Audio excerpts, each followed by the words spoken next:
Good morning. আমার নতুন একটা ব্লগে তোমাদের সকলকে স্বাগত। আশা করি সবাই সুস্থ আছো, ভালো আছো। আমরাও মোটামুটি ভালো আছি। আজ হচ্ছে শুক্রবার, এখন বাজে হচ্ছে 8টা 6। তো ঘুম থেকে আজকে উঠেছি কোথায় জানো, 7টার সময়। তো ঘড়ি বন্ধ হয়ে রয়েছে সকালবেলায়, 6টা বাজতে 5 মিনিট বাকি ঘড়ি বন্ধ হয়ে রয়েছে। একবার ঘুম ভেঙেছে, দেখি ওরকম 6টা বাজতে 5 মিনিট বাকি। আনলাম ঠিক আছে, দুষ্টু বাবা তো বাড়ি আসেনি গতকাল, তার একটু শুয়ে থাকি। ঘন্টাখানেক পরেও চোখ মেলে দেখি ওরকম 6টা বাজতে 5।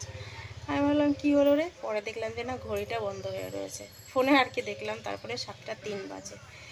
তো যাই হোক, ঘুম থেকে উঠে সমস্ত কাজবাজ সেরে নিয়েছি, আশেপাশে কাজবাজ সেরে নিয়ে স্নান করতে যাব। তখন দুষ্টুর বায়না হচ্ছে ও কিছু খাবে।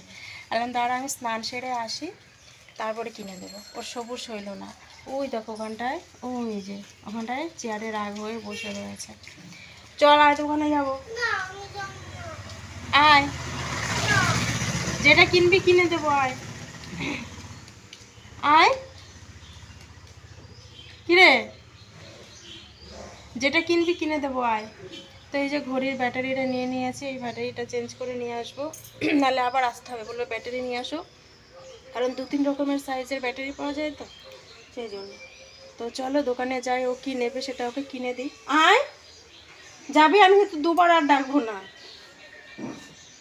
চলো আয়, ওই যে আসছে। তো চলো দোকানে যাই। ওই পাশ দিয়ে আয়, চটি এই পাশে নেই। এই ব্যাটারিটার এইসে দাও, সেম ব্যাটারি দাও একটা।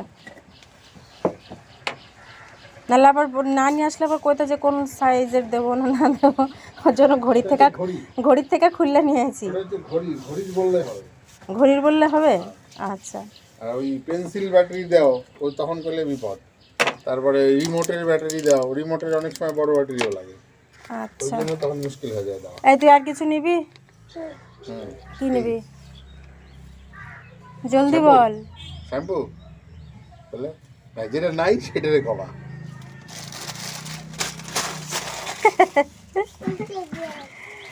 ওই কাটা কেকগুলি নাই না? তাহলে থাক না, এখন আর ওইগুলো হবে না। তো দোকান থেকে বাড়িতে এলাম, আসার পরে আগে প্রথমে এই কাজটা হচ্ছে এই যে ঘড়িতে ব্যাটারি লাগানো। ঘুম থেকে উঠে যখন চোখটা মেলি, তখনই দেখি ব্যাটারিটার ওরকম অবস্থা, মানে ঘড়ির ব্যাটারি। প্রথমে না বুঝতে পারিনি যে ঘড়িটা বন্ধ হয়ে রয়েছে। 1 ঘন্টা বাদেও যখন চোখ মেলে দেখলাম, তখন দেখি ওই একই টাইম। আমার মাথাটা রীতিমতো গরম হয়ে গেছে, কারণ ঘুম থেকে উঠেই যদি দেখি ঘড়ি বন্ধ হয়ে রয়েছে, এটা নাকি খুবই খারাপ একটা লক্ষণ। জানি না সত্য না মিথ্যা, তবুও কি বলতো, ঘড়িটা হচ্ছে মানুষের জীবনের সঙ্গে ওতপ্রোতভাবে জড়িত। মানুষের যতক্ষণ জীবন থাকে ততক্ষণ মানুষ বেঁচে থাকে, ঘড়ির ব্যাটারিও তাই। ব্যাটারি যতক্ষণে ব্যাটারির মধ্যে চার্জ থাকবে ততক্ষণ ব্যাটারিটা চলবে, মানে ঘড়িটা চলবে। তো সেটাই ভাবি। আর চারিদিক দিয়ে এত পরিমাণে মাথায় হেডেক হয়ে গেছে যে এখন আর কোনো কিছু না নিতে পারি না সহজে। চারিদিক দিয়ে প্রবলেমে পুরো জর্জরিত হয়ে আছি। হয়তো তোমাদের সামনে সেগুলো শেয়ার করতে পারি না, তারপরও না, মানে নিজের ফ্যামিলির সঙ্গে যতটা শেয়ার করতে পারি, সব মানে সোশ্যাল মিডিয়ায় তো সব কিছু শেয়ার করা সম্ভব না। তারপরও না, মনের ভেতরটা এমন একটা চাপা কষ্ট জমে রয়েছে, যেগুলো হয়তো মানে আমি কাউকে বলে বোঝাতে পারবো না। তো যাই হোক, সকাল সকাল কি করব। গতকাল তো দুষ্টুকে নিয়ে স্কুলে যাইনি। গতকাল দুষ্টুর শরীরটা একদমই ভালো ছিল না। বিশেষ করে একদিকে ছিল বৃষ্টির জন্য তো কোনো ব্লগ করিনি। তার থেকে বড় কথা হচ্ছে দুষ্টুর শরীর একদমই ভালো ছিল না। ভোর 5টা থেকে ওর ছিল পেটে ব্যথা, এত পেটে ব্যথা আমি না বুঝতে পারিনি। ও বারে বারেই বলছে পেটে ব্যথা। আমি ভাবি কি অনেক সময় পেটে ব্যথা হলে না, পটিটা করলে পরে ওর পেটে ব্যথাটা কমে যায়, কিন্তু ও পটিতে গিয়ে 2-3 বার বসছে, কিন্তু পটিটা হচ্ছে না। পরে দেখলাম ও মাগো, ওয়াক ওয়াক করে বমি করে দিল, পুরো গ্যাস হয়ে গেছে পেটের মধ্যে। মানে কিচ্ছু তো পড়লই না, খালি জল জল, কেমন একটা পিছল পিছল টাইপের একটা জল জল বেরোলো। ওটা দেখেই বুঝতে পারলাম ওটা গ্যাস হয়ে গেছে। আর গ্যাসের জন্যই রাত্রেবেলায় অত ছটফট করছিল, ঘুমাতে পারেনি। তো যাই হোক, সকালবেলায় কয়েকবার বমি করলো। সেটা আজকের ঘটনা না, গতকালের ঘটনাটা তোমাদের বলছি। কয়েকবার বমি করলো, লাস্টে একবার পটি করলো। পটিটা ভালোই হয়েছিল। পটিটা যদি মানে একটু অন্যরকম হতো তাহলে হয়তো টেনশন করতে হতো। তো যাই হোক, পটিটা ভালোভাবে হয়েছে। বেলা 9টা পর্যন্ত টানা 3-4 বার বমি করেছে। তো সেই কারণে গতকাল স্কুলে নিয়ে যাইনি। আর তার থেকে বড় কথা ছিল, বৃষ্টিও ছিল। আর সেটা আর তোমাদের সঙ্গে শেয়ার করা হয়নি, কারণ গতকাল এই দুটো প্রবলেম ছিল দেখে আর কোনো ভিডিওই করিনি। কারণ মেয়ের যদি শরীর সুস্থ না থাকে, মা হয়ে আমি চাইবো না যে সেটা তোমাদের সঙ্গে ভিডিও করে শেয়ার করি। মেয়েকে সামলাবো না নিজে ভিডিও করব। আমার পক্ষে ভিডিও করাটা কালকে সম্ভব হয়নি, তাই করিনি। আর আজকে কি বলো তো, কোনটা রেখে কোনটা করব, আমার না এখন কিছু কাজের কথা মনে থাকে না। কোন সকালে স্নান করেছি, সেই তখন জামা কাপড় কেচেছি, এখন বাজে প্রায় 9:30। এখন আমার মনে পড়লো এই জামা কাপড়গুলো তো মেলা হয়নি। ওদিকে কিন্তু আমার রান্না প্রায় হয়ে গেছে, ডালটাই দেখলে বসালাম আর ভাতের জলটা বসালাম।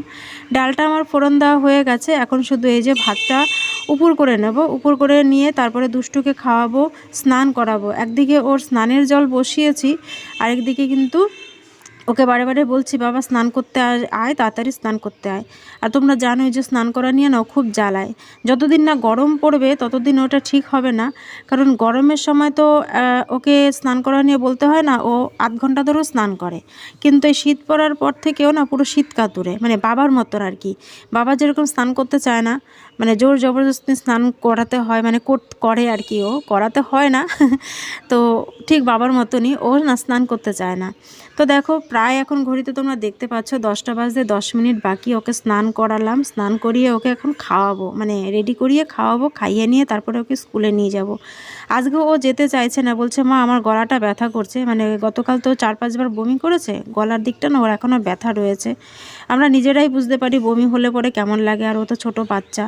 ও বলছে মা আমার গলাটা ব্যথা করছে। আমি বললাম না বাবা, এমনিতেই এ সপ্তাহে 2 দিন স্কুল গেছে, তারপরে বৃষ্টির জন্য গতকালও স্কুল বন্ধ গেছে, শরীর খারাপের জন্য তো বন্ধ গেলই, সেটা আলাদা কথা। আজকে যেহেতু শরীরটা একটু ভালো আছে, আজকে না আর স্কুলটা বন্ধ করিস না। যেহেতু কেজি স্কুল, একদিন কিছু করালে পরে পরের দিন তো সেটা আর করাবে না, তাই না? তো সেটা মিস হয়ে যাবে। আমি বললাম না বাবা চল তোকে স্কুলে দিয়ে আসি। আর ঘরে সেরকম সবজিও নেই, তো ভাবছি ওকে স্কুলে দিয়ে আসার পথে কিছু সবজি কিনবো, কারণ রান্না করার মতন না ঘরে কিচ্ছু নেই। তো যাই হোক, এক ওয়াশে তোমাদের সঙ্গে মানে একদমে অনেক কথা বলে ফেললাম। তো চলো ওকে স্কুলে দিয়ে আসি। আর গতকাল তো একটা শাড়ি ছিঁড়েই ফেলেছি, জানি না আজকে শাড়ি ছিঁড়বো কি না। তো চলো ওকে আগে স্কুলে দিয়ে আসি। ওকে স্কুলে দিয়ে আসলাম, আর আসার পথে সবজি এনেছি। এই যেখানে আছে বাঁধাকপি আছে একটা, আর বেগুন আছে। তো বাঁধাকপি করব রান্না, চলো।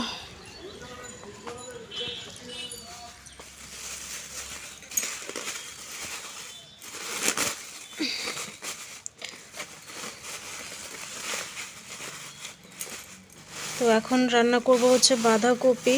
বাঁধাকপি না এখন আর ভালো পাওয়া যাচ্ছে না, পাতার মধ্যে কেমন যেন এই যে কালো কালো কালো কালো ছোপ ছোপ। এই যে অনেকটা পাতা ফেলে দিয়েছি নেওয়ার সময়, তারপরে দেখো এই যেখানটায় কেমন। তো আরও পাতা ফেলতে হবে, চলো কেটে নিই আগে বাঁধাকপিটা।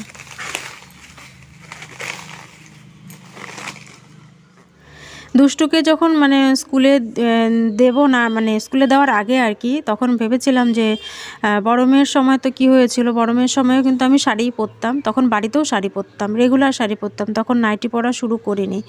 নাইটি তো বেশি দিন হয়নি শুরু করেছি, বেশি দিন হয়নি বলাটাও ভুল, তাও 6-7 বছর হয়ে গেছে আমি নাইটি পরছি। কিন্তু প্রথমে বিয়ের মানে 1-2 বছর কিন্তু আমি বাড়িতে শাড়িই পরতাম।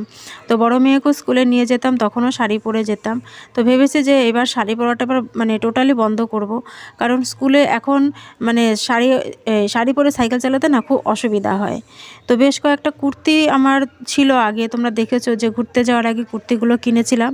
তো কুর্তিগুলো রয়েছে আমার সব ছোটো মাসির কাছে। আমার ছোটো মাসি রিসেন্ট সাউথ ইন্ডিয়া ঘুরতে গেছিলো, তো আমার বেশ সব কয়টা কুর্তি আমি মাসিকে দিয়েছিলাম, কারণ 28 দিনের ট্যুর ছিল মাসির। 28 দিনে নিশ্চয়ই 1-2 কুর্তিতে মানে সম্ভব নয়। তো মাসিও নিজেও কিনেছিল, আর আমার কুর্তিগুলো আমি দিয়ে এসেছিলাম। তো দেখি মাসির ওখানে কবে যাই, কারণ কুর্তিগুলো আমারও আনতে হবে, নাহলে এই রেগুলার এই শাড়ি পরে একবার যাওয়া আসা ভীষণ প্রবলেম হয়ে যাচ্ছে। আর এদিকে তোমাদের বললামই বাঁধাকপি রান্না করব। তো বাঁধাকপিটা কেটে একটুখানি গরম জলে সেদ্ধ করে নিয়েছি, আর বাঁধাকপিটা না একদমই ভালো ছিল না। নিম বেগুন করেছি, আর এই যে এখানে বাঁধাকপি, আর এখানে ভাত রয়েছে, আর মিটকেসে রয়েছে ডাল। এদিকে আমার সমস্ত বাসন মাজা হয়ে গেছে, বেসিন টেসিন গ্যাস ট্যাস সব আমি একদম পরিষ্কার করে নিয়েছি। আর পরশুদিন দুষ্টু বাবা এনেছিল আঙুর ফল, অনেকটা আঙুর ফল এনেছিল, আমার না প্যাকেট থেকে বার করতে একদমই ভুলে গেছি। তো আজকে দেখি অনেকগুলো আঙুর ফল নষ্ট হয়ে গেছে। কেমন হয়েছে বলো তো? ঠিক এই যে এরকম হয়ে গেছে। তো কিছু কিছু বাদ দিয়ে মানে হাফ হাফ এরকম করে খেয়ে নিলাম আমি। আর এই যে এই কটা একটু ভালো আছে, এগুলো একটু ধুয়ে রাখলাম, নাহলে খেয়াল না করলে নষ্টই হয়ে যেত। তো থাক, এইটা এখন এখানটায় জল ঝোড়ার জন্য আমি এখানটায় রেখে দিই। আর এখন বাজে হচ্ছে 12:33। দুষ্টুর স্কুল আজকে একটাই ছুটি হয়ে যাবে। তোমাদের প্রথমে মনে হয় বলেছিলাম সকালের দিকে যে আজকে হচ্ছে 21শে ফেব্রুয়ারি, শ্রীমায়ের জন্মদিন, তার সঙ্গে হচ্ছে ভাষা দিবস। 21শে ফেব্রুয়ারি তো মনে হয় ভাষা দিবসই, মাতৃভাষা দিবস। তো যাই হোক, এখন ওকে যাবো স্কুলে আনতে, আর 10 মিনিট পরে বেরোবো। আর তোমরা আগের মতো না ভিডিও দেখছো না, যারা রেগুলার দেখো তারাও মনে হয় রেগুলার ভিডিও দেখছো না এখন, সেই জন্য ভিউজ প্রচুর পরিমাণে কমে গেছে। মন মানসিকতা একদমই ভালো নেই। তো প্লিজ তোমরা একটু ভিডিও দেখো, ঠিক আছে? আর কি তোমাদের কাছে চাওয়া, আর তো কিছু চাওয়ার নেই তোমাদের কাছে, তাই না? তো যাই হোক, ভিডিওটা আর বেশি বড় করছি না, ঠিক আছে? মন মানসিকতা ভালো না লাগলে ভিডিও করতে একদমই ভালো লাগে না। তো তোমাদের কাছে একটুকুই চাওয়া, তোমরা প্লিজ ভিডিওগুলো বেশি না 5 মিনিট অন্তত দেখো, ঠিক আছে? তো চলো, আজকের মতন তাহলে এই পর্যন্তই। সবাই ভালো থেকো, সুস্থ থেকো, সাবধানে থেকো। আর অবশ্যই আজকের ব্লগটা কেমন লাগলো সেটা কমেন্টে জানিও, পারলে একটা লাইক করো, ঠিক আছে? তো চলো, আজকের মতন তাহলে টাটা।